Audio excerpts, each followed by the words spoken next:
Man, I'm convinced now that these guys are just jokes now. They're just like they're disingenuous. There's no respect here. And what Kabir Bajabia Miller and Godfrey is doing is proving why foundational Black Americans must separate and delineate. They're proving this fact, right? Every time they have a show, it seems like to me they just doing this for clicks. They trying to be salacious. They looking for a big splash. They're not being honest. They're not showing love.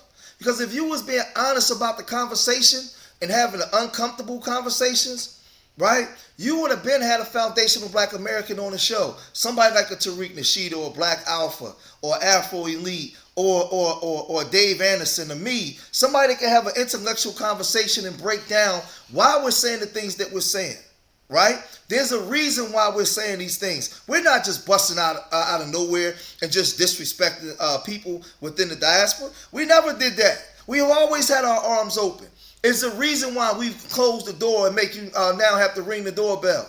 It's the reason why we're gatekeeping the culture, right? And for years we've been calling out tethers, not just random Haitians or random Jamaicans or Africans. I love Haitians, Jamaicans, and Africans. I have absolutely no problem with it. Tariq Nasheed has said it. Numerous of ones that have said we got a problem with the tethers, the one that talk down on us, the one that got names for us, the one that comes here and they want to undermine our culture. You know that. Y'all heard us say it. But yet and still, you have yet to bring somebody on the show to have a real conversation. But every time you got somebody on the show, we're always the topic of a conversation. And we're trying to figure out, well, wait a minute, what's really happening here? Right? So now you got Wyclef on the show, and we're gonna get off, like we're gonna break this down, man. We're gonna get off into this stuff, man. I don't funky everybody, you know what I'm saying? But let me ask you something. Yeah. So as somebody who when I go around the world, I study tribes. Yes. Yeah. So speaking about the funk stuff, Yeah. like I went around, I was in the Amazon, I think, and it was very, very, the odor was very strong. Like the people, like the area I went in, it was very strong. But then apparently that's just part of the tribe. Yeah. Like the stronger they smell, the more power they have. Like this is, y'all are aware, like there's certain places that are like that. Yeah, absolutely. The stereotype though that is one people that, you know what I'm saying, the funky this or whatever. Those antics, I used to hear them when I was in school, when I was younger, you know, that's just part of it. Haitians, they got it. Dudes used to come up to me and he'd go, HBO, I ain't talking about this show, Haitian body odor. Now let me say this. That's true. They did say that. I grew up here in Philadelphia, East Coast Corridor. So I had Haitian friends. I remember one of my best friends growing up. We made fun of him. People made fun of him. I took him to the store and brought him some deodorant. That was my homeboy, right? We did that when we was kids. You don't see no adults running around, but remember, we bust on each other too. Everything that we said to him, we said to each other. Booty scratchers and all. So that was stuff that was said. But our parents never, ever, ever, ever, ever told us to stay away from y'all or had names for y'all. Ever. Ever. We was never taught that inside our households. Right? You know what I'm saying? Yeah. You know, again, it's these things are going to happen. Yeah. And the thing is, the way that you combat certain things, I always say, is because if certain things, if you fall into the rhetoric of certain things, so I always say, you know, show up. Me and him get bombed with this foundational Black Americans. Oh boy. Oh. We get bombed. Like big time. We were born in America. We're Nigerian American. We were born here.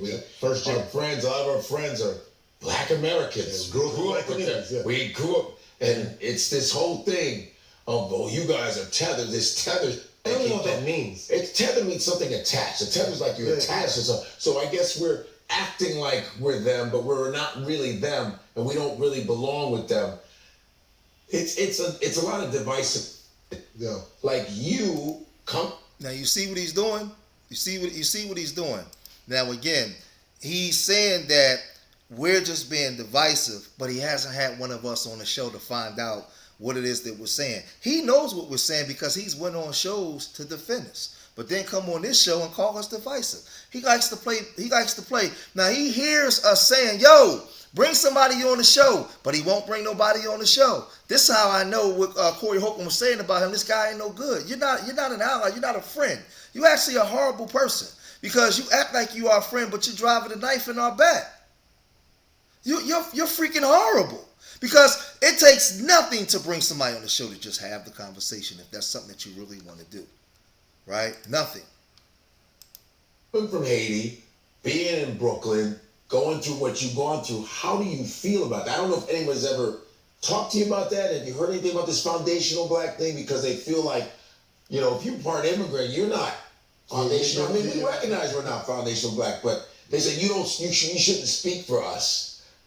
What? I'm speaking just for black folks because we're all going through the same thing. I grew up in Chicago. No. We're saying you shouldn't speak for us when you delineate and separate yourself from us. Then all of a sudden you want to benefit from the things that's supposed to be for us. And you only speak for us when it's beneficial to you. That's the only time you speak for us. Right? That's the only time you want to associate yourself with us. Chicago. Police harassment. Yeah. Same old call the We had the same experience. Same experience. Because our roots are, we're first gens. Yeah. So because of our roots, then somehow we're excluded from the experience. Yeah. So how do you, I don't know. Well, I think that, again, I hear everything. Yeah. I see everything. I play for everybody. I'm around everybody. Yeah. And the conversations that I have is because I feel like the internet is louder than the one-on-one conversation. No doubt. Right? No doubt. Yeah. My one-on-ones are very healthy. Yeah. And it's a phrase that says l'union fait la force, which means unity is strength, right? So at the end of the day, it's very clear that the reason why you look at history, right? Because what happens is if you want to debate, then we just got to go with the facts of how history is. And the biggest part of history is this, like... I want y'all to peep what he about to say because he about to actually make foundational black American point. No emotion, we listen, we pay attention, and then we respond. Watch this. Why did they keep me away from you? That's all I want you to know. So if you're in America and I'm in Haiti, why did they keep me away from you, right? Because at some point, some ancestors, there was some kind of a connection. Like why they was like, okay, we're going to bring these people to Jamaica. These we're going to leave them in Africa. We're going to bring these over here, and then these are going to be shipped to America. Like why? Yeah. Right? And this is a big question, right? The question is this, right? So, and the answers that question is l'union fait la force. Unity is strength. Divide is the only way that they could conquer, right? So at the end of the day, when rhetoric gets so loud, right, it's hard for people to look at what the truth is, right? So at the truth, if you love Frederick Douglass, and Frederick Douglass was Black American, right? If you love Frederick Douglass, you should read what he says about immigrants. Read what he says about Haitians, right? If you look at Harlem, New York City, and you are a Garveyite, you should look at Marcus Garvey. Like, he's pretty interesting, right? He would consider himself being from Harlem. These are all part of histories that maybe you might be missing. If you look at the Honorable Louis Farrakhan, where does he come? All right, so let me unpack that. Let me address that. He just made our point even more, and that we're not the ones being divisive. All of these people that he's naming became who they became in America because our arms was always open. Our doors was always unlocked. We always had love for people that was black. We all, even to our detriment. See, because when he wants to mention these people, right, which he can, right, before you had a Farrakhan, you had a Martin Delaney. We had people that was there before them, that plowed the road, that set the platforms for them to stand on, right? They was already there. right? They came into a situation that was already bubbling. And we said, come on in, man. Y'all with us? You with us? Cool, let's roll. You can even be a leader amongst us. Because we was always a loving, sharing people. But we found out that that wasn't reciprocal. You guys wasn't doing the same thing. Y'all rejected Marcus Garvey. Marcus Garvey became who he became here in America. But my guy was A. Philip Randolph. A. Philip Randolph was a restrictionist who was against the West Indian coming here, reaping the benefits that we was fighting for and didn't want to become citizens. Someone was already delineated back then with a chauvinist attitude. Not all of them, but it's well documented who A. Philip Randolph is as a foundational Black American and how he was against Marcus Garvey. So the history goes back over 100 years. But see, you don't want to have people that can have intellectual conversations about this, right? You had writers that had a different mindset back then. But let's play some more. If you look at Harry Belafonte, where does he come from? Right? So, and I could keep going on and on and on just to say at the end of the day, you see, when we was doing the Fugees, right? And Harry Belafonte was an honorable man, even though he couldn't keep his nose out of that W. Cooch. He didn't see a black woman lovable enough to want to marry and share his resources, but I respect the fact that when Dr. King was unalive, he took care of the family, right? He took care of the family. And he liked to play both sides. It is what it is. Let's be honest and call it for what it is. He loved that W. Cooch, right? But let's play some more. And we always say, like, the power of the Fugees is this is what happens when a Black American gets with the diaspora and they put their arms together and they learn from each other, right? So when Lauren is sitting there and she's like, yo, this is the Four Tops. You know, this is Marvin Gaye. You know, I'm like, who? She's like, yo, that's Marvin Gaye. He's a soul singer. This is Aretha Franklin. I say, yo, that's dope. And I'd be like, yo, check this out. This fella Coochie. Yo, check this out. This band called Tabu Combo. Tabu what? Tabu Combo. They out of Haiti. Yo, this Celia Cruz. She from... Again, no emotion. We sit back and we listen. We love the Fugees. Foundational Black Americans made the Fugees who they were. We love the Fugees. Lauryn Hill's one of my favorites. I love Lauryn Hill. Man, I could have married Lauryn Hill. I love Lauryn Hill. Right? Fela Kuti studied here and took that genre back there. I love Celia Cruz. But the point that you're making is we've accepted this and opened up our arms. We didn't gatekeep. Y'all gatekeep. But want to come in the house and benefit, but was ours is yours and was yours is yours. That's what we've been saying. But how come that keeps going on deaf ears? How come y'all not listening? Because y'all don't deem us as anybody we need to respect and listen to. Cuba, when you put the forces together, this becomes the most powerfulest thing on the planet. And then so I always tell people, like, you know, disagreement will always happen, but always remember that the strength is always going to be in the unity. Yeah. So sometimes I leave the argument and I go preach to the kids. Yeah.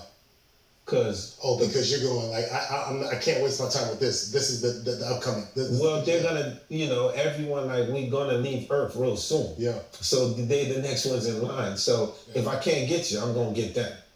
Spread the word. That is so dope, because it does get a little exhausting, because, you know, I liken it to this, and I've said this too, especially the way we've been spread throughout the diaspora. You know, when colonizers came into Africa and they enslaved the Africans took them over and enslaved the Africans and spread them throughout, you know, Jim Crow, you have Jim Crow in the United States and slavery, and you have, you know, everything that happened in the Caribbean and in Brazil and in Africa, and they torched one house and and did all this other stuff, and they literally split families apart, and then for generations and generations keeps everybody apart. And then the idea to me, which is so hard, but I get what you're saying, division, is that when the generational starts to come together, that some of the same people that you're saying, you're not a real one, you're not, foundational Black Americans, could be the very person that is your fourth, fifth, or sixth cousin, and you're... Now, again, we just pay attention. You see what he just did? They're creating a narrative and everything he's saying that we are the ones that's divisive. We are the ones that's the problem. These people could be your fourth, fifth, and sixth cousin.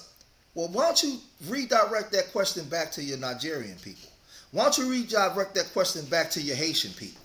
Right? Why don't you see, you guys, y'all know the stuff that y'all say about us when we're not around, the names you have about us, the things that your parents say about us, right? Why isn't that's being redirected? Why is it just being pushed on us as if we're the problem? Right? Now, historically, I can break down history of understanding the War of 1812. I can break down how the South Carolina Charter was created. I get it. Right?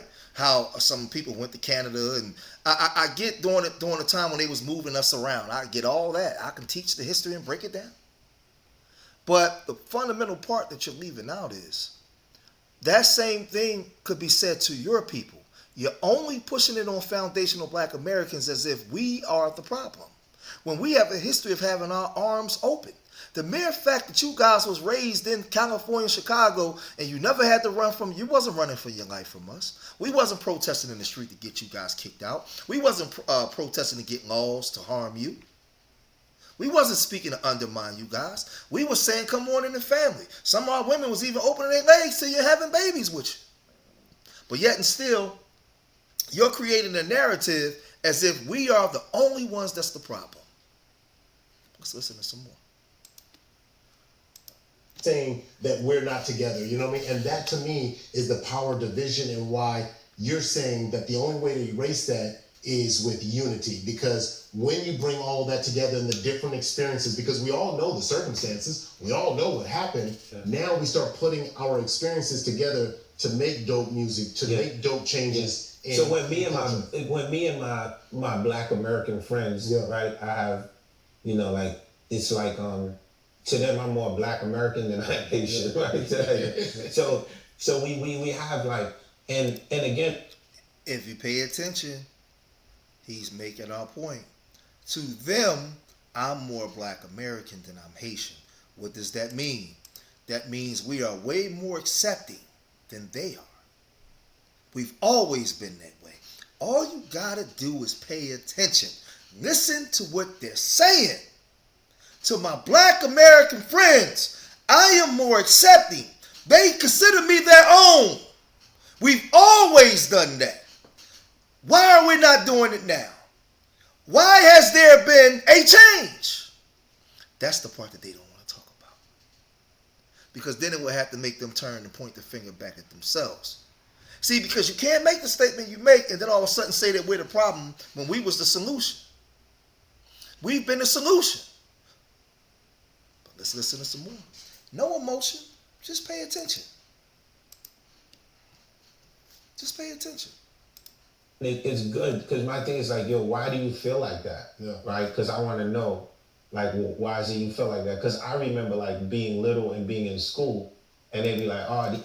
He's the only person that asked the question, "Why do you feel like that?" Somebody else should have been there and said, "Well, since you asked, let's talk about it." Kabir didn't ask that question, nor did Godfrey. Now they're going to go into something that you need to really pay attention and listen to. These damn Haitians, they're getting straight A's, right? It's well, what do you want us to do? You know what I'm saying? Because if we go home and that report card ain't right, they're going to take us and hang us upside down. Bro, it's either we get an A or we going to trace the A into the...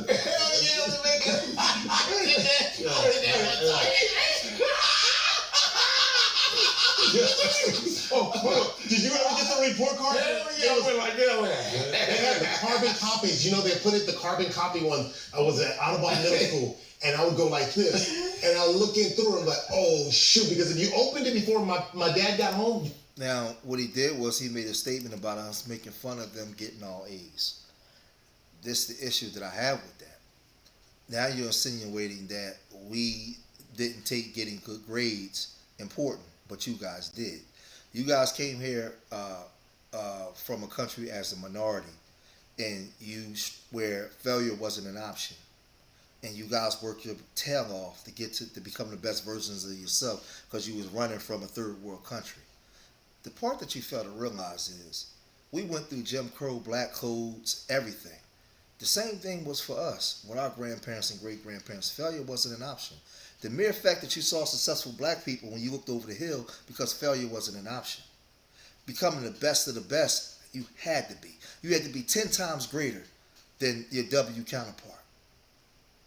So to put that out there is a misnomer. You guys are here because of a Fannie Lou Hamer, because of a Benjamin Hooks, a Daisy Bates, because of a Mary Bethune McLeod, right? You guys are here because of Octavius Valentine Cato, because of black excellence, because of an A. Philip Randolph, right? Because black excellence permeated through our culture because failure wasn't an option. So let's not get that twisted. And I understand you making the jokes, but nah. But let's listen to some more. You were in trouble. So I'd be sitting there with my thumb, like trying to turn that B into like, how can I make that an A with my mouth? Hey, man, I love F's, boy, because I could turn them to B's. Oh yeah, that's right. My dad be like, damn, you got a straight B, son. Yes, you straight B boy. Yeah, you're gonna be okay. You're gonna be okay. You need to get an A, but you're gonna be okay. My father said, yeah, but we got C's. My father used to say, that's a gentleman's grade, at least. But you can't get better than me. You can't trust me. Oh, my gentleman. That's a gentleman. So let me just say, if y'all really want to have an honest conversation, bring us on the show. Stop playing games, man, because you're showing your true colors of who you really are, right? Stop having a conversation about us if you're not going to have the conversation to us. Again, stop having a conversation about us if you're not going to have the conversation with us. If you're not going to have the conversation with us, then don't have a conversation about us, man. It's just really that simple, man. If you really say that you want to unify and put all the arms together and all this stuff, because remember, Foundation of Black Americanism lineage. We have Hebrew Israelites, we have people in the black church, we have Pan-Africans, we have everybody. We have people that believe that we were indigenous to the land and from Africa. I'm one of the ones that I'm one of those people. We are indigenous to the planet. That's me. But we don't all think the same. We are a lineage of people. We're a lineage of people. But let's have the conversation. That's what we need to do. So I just wanted to put this out here, man. Godfrey is up to his antics again. Y'all let me know what y'all think, man. If you made it this far in the video, hit that like button, subscribe to Street Media TV, leave your comments in the comment section. Remember, I love y'all. Till the next time. Peace.